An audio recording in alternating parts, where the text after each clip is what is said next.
আপনারা নিশ্চয়ই অভিনেত্রী এবং মডেল মেঘনা আলমের 12 মিনিটের ভাইরাল লাইভ ভিডিওটি দেখেছেন। আমিও দেখেছি, নিশ্চয়ই দেখেছি বলেই প্রশ্ন করতে হচ্ছে যে আমরা নাকি নতুন একটি স্বাধীন দেশ পেয়েছি, আমরা নাকি নতুন রাজনৈতিক বন্দোবস্তের দিকে যাচ্ছি, আমরা নাকি আইনের শাসন পুনঃপ্রতিষ্ঠা করেছি।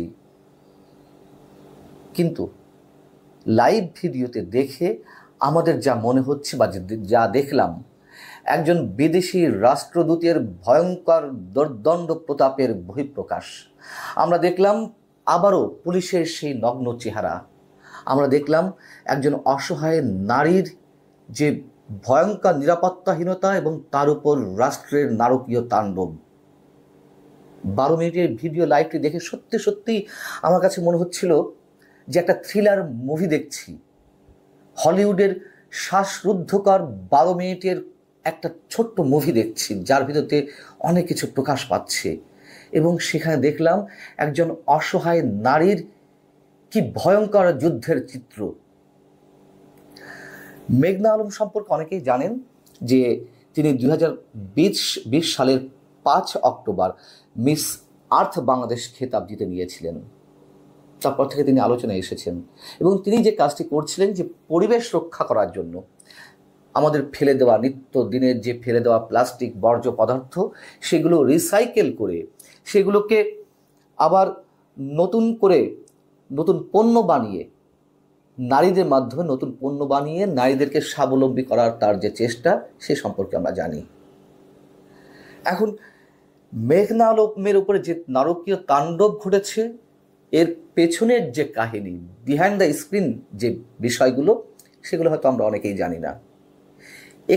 কোনো পত্রিকা, একটি নয়, কোনো পত্রিকার মারফত যেগুলো জানা যাচ্ছে বা নানান সোর্সের মাধ্যমে যা জানা যাচ্ছে, গোয়েন্দা সূত্রের মাধ্যমে যেটুকু গণমাধ্যমে আসছে, তা হচ্ছে বাংলাদেশে নিযুক্ত একটি দেশের রাষ্ট্রদূত তার প্রথম স্ত্রীকে না জানিয়ে মেঘনা আলমের সঙ্গে বাগদান সারেন। যখন বিষয়টি জানাজানি হয়ে যায় যে তার আগের বিয়ে ছিল বা স্ত্রী রয়েছেন, মেঘনা আলম সেই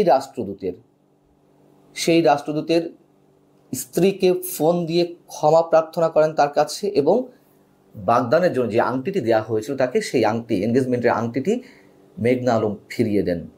এবং তারপর থেকে নাকি তাকে নানানভাবে হয়রানি করে আসছিলেন সেই রাষ্ট্রদূত। এবং সেই রাষ্ট্রদূতের নাম তো আমরা বলতেই পারি, যে একটি অভিযোগ আকারে এসেছে মেঘনা আলমের মুখ থেকে যেটা বেরিয়েছে, তিনি হচ্ছেন সৌদি আরবের, বাংলাদেশে নিযুক্ত সৌদি আরবের রাষ্ট্রদূত ইসা বিন ইউসুফ। এতটাই তার ক্ষমতা, যদি অভিযোগগুলো সত্য হয়ে থাকে। এবং তার ক্ষমতা থাকতেই পারে, কিন্তু সেই ক্ষমতার চর্চা আমাদের দেশের বিভিন্ন বাহিনী বা বিভিন্ন সংস্থা, বিভিন্ন ব্যক্তি কেন তাদের মাধ্যমে অ্যাপ্লাই করার সুযোগ দিবেন?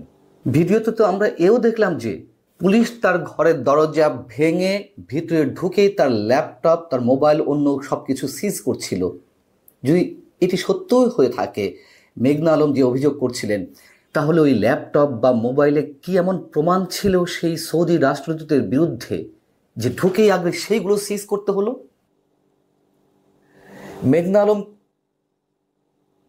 তার ভিডিওতে যে কথাগুলো বলছিলেন, যখন 7-8 জন পুলিশ সদস্য তার বাড়িতে আক্রমণ চালালো, তাকে আটক করার জন্য তার বসুন্ধরা আবাসিক এলাকা, রাজধানীর বসুন্ধরা আবাসিক এলাকায় তার ফ্ল্যাটে গিয়ে যেভাবে দরজা ভাঙাভাঙি করছিল, আমরা তো সেগুলো নিজের চোখে তার লাইভ ভিডিওতে দেখেছি। এবং প্রথমে নাকি বলা হচ্ছিল যে তার বার্থ সার্টিফিকেট আছে কিনা বা এই ধরনের কি খোঁজে নাকি পুলিশ গেছে। বার্থ সার্টিফিকেটের জন্য পুলিশ হেনস্থা করবে কেন? পরবর্তীতে শুনলাম, আমরা নিজ কানে শুনছি, ওপাশ থেকে বলছে মেঘনা আলম তার সিকিউরিটি হোল্ডে দেখছেন দরজার, এবং বলছেন যে কেন আপনারা আসছেন, কেন? তখন আবার বলছে যে আমরা মাদকের সন্ধানে এসেছি, আপনার বাসায় মাদক আছে। মেঘনা আলম বলছে যে আমি জীবনে কখনো মাদক নেইনি। এবং একটা পর্যায়ে সেই দরজার সিকিউরিটি হোল, সেটিও ভাঙার চেষ্টা করছিল পুলিশ। সিকিউরিটি হোল কেন পুলিশ ভাঙতে যাবে? এবং বৃহস্পতিবার আরও যা কিছু ঘটল, মেঘনা আলম বারবার বলার চেষ্টা করছিলেন যে আমরা আমি আমার বিরুদ্ধে যদি কোনো ধরনের অভিযোগ থাকে, আমি আমার আইনজীবীকে নিয়ে আপনাদের থানায় যাব, ভাটারা থানায় যাব। সেই সুযোগ দেওয়া হয়নি। দরজা ভাঙার প্রাণান্তকর চেষ্টা তারা করে যাচ্ছিল এবং একটা পর্যায়ে ভাঙলো। ভেঙে মেঘনা আলমের মোবাইলটি নিশ্চয়ই কেড়ে নিল। তারপরে লাইভ ভিডিওটি বন্ধ হয়ে গেল। আপনারা সবই দেখেছেন। প্রশ্ন হচ্ছে যে পুলিশ যে বলছিল যে মাদক আছে, মাদক উদ্ধার করেছে? করেনি তো। পুলিশ কোন আইনের ভিত্তিতে শুধু নারী নয়, যে কোনো একজন নাগরিকের বাড়িতে, বাসাতে এইভাবে দরজা ভেঙে প্রবেশ করবে? এগুলো তো অনেক পুরনো দিনের প্রশ্ন। ফ্যাসিস্ট বলি, ফ্যাসিস্ট সরকারের সময় এগুলো হয়েছে। এখন কি হচ্ছে? তার বিরুদ্ধে কোনো মামলা ছিল, যে মামলার আসামি হিসেবে তাকে আটক করতে গেছে পুলিশ? তার বিরুদ্ধে কোনো ওয়ারেন্ট ছিল, ওয়ারেন্ট শো করতে পেরেছে? মেঘনা আলম ভিডিওর মধ্যে বলছে আমাকে ওয়ারেন্ট দেখান, আমার নামে কোনো মামলা আছে কিনা, সুনির্দিষ্ট কোনো অভিযোগ আছে কিনা, কিছুই তো পুলিশ বলতে পারেনি। শুধু পুলিশের যে প্রভাব, ক্ষমতা, সেগুলোই অ্যাপ্লাই করতে আমরা দেখলাম ভিডিওতে। এবং বৃহস্পতিবার গভীর রাতে, রাত 10টার দিকে সিএমএম আদালতে তোলা হলো। সিএমএম আদালত থেকে তাকে 1 মাসের আটকাদেশ দেওয়া হলো। ঢাকা মেট্রোপলিটন পুলিশ গণমাধ্যমে যেটা বলছে যে তিনি তাদের হেফাজতে রয়েছেন মিথ্যা তথ্য ছড়িয়ে কূটনৈতিক সম্পর্ক ক্ষতিগ্রস্ত করা এবং দেশের অর্থনৈতিক ক্ষতি সাধনের হুমকি দেওয়ার অভিযোগে তাকে হেফাজতে রাখা হয়েছে।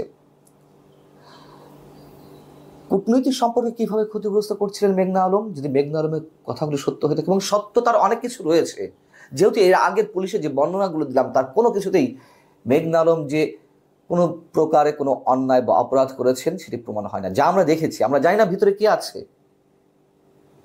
এবং পুলিশের যে আচরণ, তার মধ্যে তো এটুকু প্রাথমিকভাবে আমরা প্রমাণ করতেই পারি যে পুলিশ সব ধরনের নিয়ম নীতির ঊর্ধ্বে উঠে বিশেষ ক্ষমতাশালী, প্রতাপশালী, দণ্ড ক্ষমতার কোনো ব্যক্তির আদেশ নির্দেশ বাস্তবায়ন করেছেন।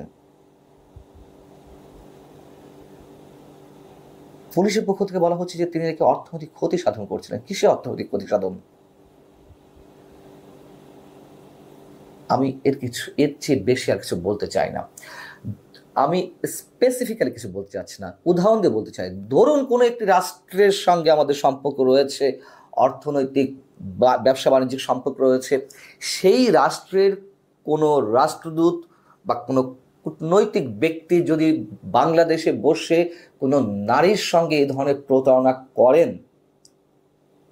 তিনি কি সব ধরনের আইনের ঊর্ধ্বে থাকবেন?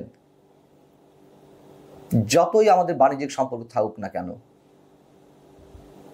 সেই বাণিজ্যের সম্পর্কের জায়গা থেকে অর্থনৈতিকভাবে দেশ লাভবান হওয়ার জন্য সেই নারীকে আমরা বলি দেব, বা যে কোনো নাগরিককে আমরা বলি দেব? এটা হতে পারে কখনো?